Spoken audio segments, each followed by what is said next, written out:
নমস্কার, আমি বিক্রম। অজানা ভৌতিক রহস্য চ্যানেলে আরও একটি নতুন এপিসোডে আপনাদের সবাইকে স্বাগত। আজ আমি আপনাদের সাথে একটি সত্য ভৌতিক ঘটনা শেয়ার করব। ঘটনাটা ঘটেছিল আমার মায়ের বড় মামার সাথে। তিনি আমাকে গল্পটা যেভাবে বলেছিলেন আমি আপনাদের ঠিক সেইভাবেই শোনাচ্ছি। আশা করি গল্পটা খুবই ভালো লাগবে। এই রকম সত্য ভৌতিক ঘটনা শোনার জন্য অবশ্যই চ্যানেলটা সাবস্ক্রাইব করে দেবেন। ঘটনাটা ঘটেছিল আজ থেকে প্রায় 70 বছর আগে। আমার মায়ের যিনি বড় মামা, তিনি সেকালের একজন নামকরা ডাক্তার ছিলেন। তিনি তখন শিবানীপুরেই থাকতেন।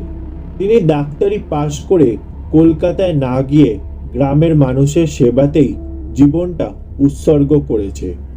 ভগবানের কৃপায় আমার হাত যশও খুব হয়েছিল তখন। আর ওই অঞ্চলে ডাক্তার বলতে তো আমি একাই ছিলাম। তখনকার গ্রামও ছিল গ্রামের মতো গ্রাম, একেবারে অজগা যাকে বলে ঠিক তাই। গ্রাম তখন এমনই ছিল যে এখনকার গ্রামের ছেলেরাও তখনকার সেই গ্রামকে কল্পনা করতেও পারবে না। সেই সময় আমার গ্রামের প্রায় 15 মাইল দূরে একটি গ্রাম থেকে কল এলো। কলেরার কেস। না যাওয়া ছাড়া উপায়ও নেই। তাই যা যা সঙ্গে নেওয়ার নিয়ে আমার একটা ঘোড়া ছিল। সেই ঘোড়ায় চেপে আমি রোগী দেখতে চললাম। সন্ধ্যের মুখে বেরিয়েছি, তাই যেতে যেতেই রাত হয়ে গেল। কাজেই রুগী দেখার পর ওই গ্রামে সেই রাতে রয়ে গেলাম। রুগীর বাড়ির লোকেরা রাতে আমায় দুধ আর মুড়ি দিল। পেট ভরে তৃপ্তি করে খেয়ে দিয়ে শুতে না শুতেই ঘুমিয়ে পড়লাম। গাঢ় গভীর ঘুমে মগ্ন হয়ে গেলাম আমি। রাত তখন কটা তা জানি না। হঠাৎ একটা ডুকরে ওঠা কান্নার শব্দে আমার ঘুমটা ভেঙে গেল। তারপরে শুনতে পেলাম একটা অস্পষ্ট কোলাহল। বুকটা কেমন ধড়াস করে উঠল। রুগী কি মরে গেল নাকি? কিন্তু যা ওষুধ দিয়েছি তাতে মরবার তো কথাই নয়। বিশেষ করে রোগীর শারীরিক অবস্থা খুবই ভালোই ছিল। কান্না শুনে তাড়াতাড়ি টর্চ জেলে দরজা খুলে বেরিয়ে এলাম। ঘর থেকে বেরিয়েই দেখি একটা অল্প বয়সী বউ উঠোনে শুয়ে আছর কাছর করে কাঁদছে আর চেঁচাচ্ছে, ও গো, আমার কি সর্বনাশ হয়ে গেল গো, আমার বাপুনকে খেয়ে ফেললো। আমি কোনো রকমে আমার খোকাকে নিয়ে পালিয়ে এসেছি। তোমরা বলে দাও আমি এখন কি করব। বউটির কান্না দেখে আর তার কথা শুনে ভাবলাম হয়তো গোবাগ বা অন্য কিছুতে তার বাপুনকে খেয়ে ফেলেছে। কিন্তু আশেপাশের লোকদের মুখে যা শুনলাম তাতে তো নিজের কানকে বিশ্বাস করতে পারলাম না। এও আবার হয় নাকি? বউটির স্বামী কলকাতায় কাজ করে। প্রতি শনিবার সে বাড়িতে আসে। রবিবার বাড়িতে থেকে সোমবার ভোরে সে চলে যায়। আজ শনিবার। লোকটি যথা নিয়মেই রাত্রির বেলা এসে উপস্থিত হয়, কিন্তু কেমন যেন উদ্ভ্রান্ত চেহারা তার। চোখ দুটো লাল, মাথার চুল উস্কো খুস্কো। বউটি স্বামীকে জিজ্ঞাসা করে, কি ব্যাপার, তোমার শরীর খারাপ নাকি? লোকটি কোনো রকমে শুধু হু বলে, আর কিছুই না। রাতের খাওয়া দাওয়া পর্যন্ত করে না সে। বিছানা করে দিলে গুম হয়ে শুয়ে থাকে চুপচাপ। বউটি আর কি করে, মনমরা হয়ে কিছুই বুঝতে পারে না।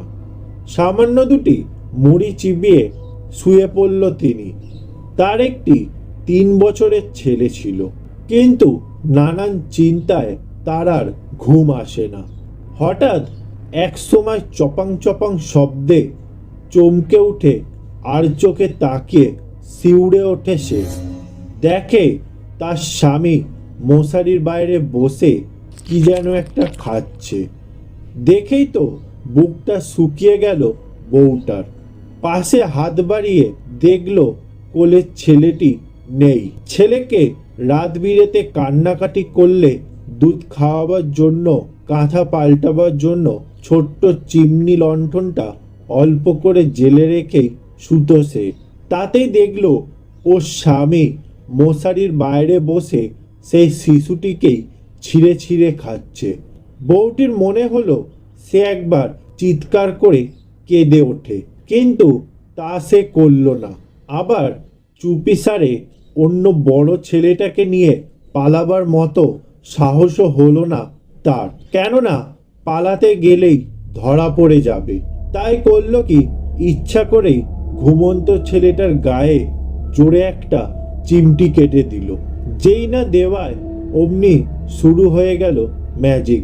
ছেলেটা চিৎকার করে কেঁদে উঠল, আর ওর স্বামী তাড়াতাড়ি মশারির ভেতরে ঢুকে আধ খাওয়া শিশুটিকে যথাস্থানে শুয়ে দিয়ে যেন কিছুই জানে না এমনভাবে শুয়ে পড়ল। বউটি দেখেও দেখল না, যেন ছেলের কান্নায় এইমাত্র ঘুম ভেঙে গেল এমন ভান করল।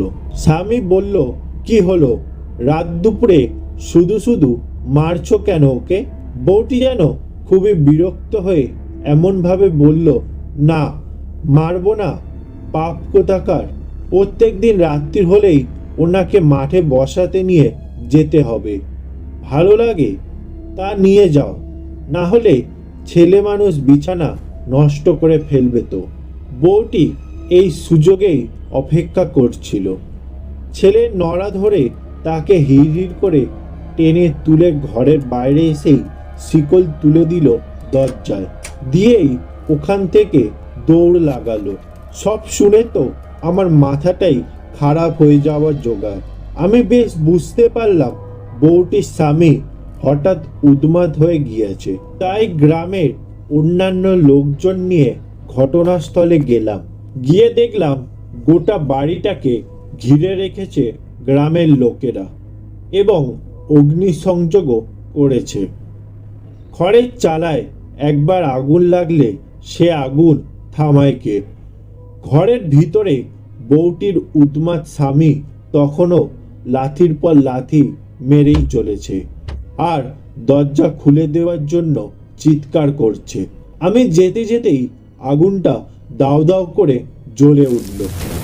আমি প্রত্যেককে ভৎসনা করলাম এই অগ্নিসংযোগের ব্যাপারে। সবাইকে বললামও, একটা পাগলকে তোমরা এইভাবে পুড়িয়ে মারলে কেন? লোকটাকে বাইরে বের করে বেঁধে রাখতে হতো পারতে, কিন্তু কাকে কি বোঝাবো? গ্রাম শুদ্ধ লোকের প্রত্যেকেরই ধারণা লোকটা মোটেও উন্মাদ নয়, এমনকি আসল লোকই নয়। এটা একটা পৈশাচিক ব্যাপার। পিশাচরা নাকি মাঝে মধ্যেই এই রকম নকল মানুষের রূপ ধরে আসে। যাই হোক, রাত্রি প্রভাত হলে আমি কয়েকজন লোককে পাঠালাম কলকাতায় তাদের ভুল ভাঙাবার জন্য, কিন্তু তারা সন্ধ্যের পর কলকাতা থেকে ফিরে এসে যা বলল তা শুনে আমার গায়ের লোম শুদ্ধ খাড়া হয়ে উঠল। তারা বলল লোকটি দিন দুই আগেই কলকাতাতেই গাড়ি চাপা পড়ে মারা গেছে, মৃতদেহ মর্গে আছে। এখন ওর বউ ছেলেকে নিয়ে গেলেই লাশটা ফেরত দেবে ওরা, দেহটা কলকাতাতেই দাহ করতে হবে। এই ছিল আজকের সত্য ভৌতিক ঘটনা। গল্পটা ভালো লেগে থাকলে লাইক, শেয়ার ও কমেন্ট করে দেবেন। এই রকম সত্য ভৌতিক ঘটনা শোনার জন্য অবশ্যই চ্যানেলটা সাবস্ক্রাইব করে দেবেন।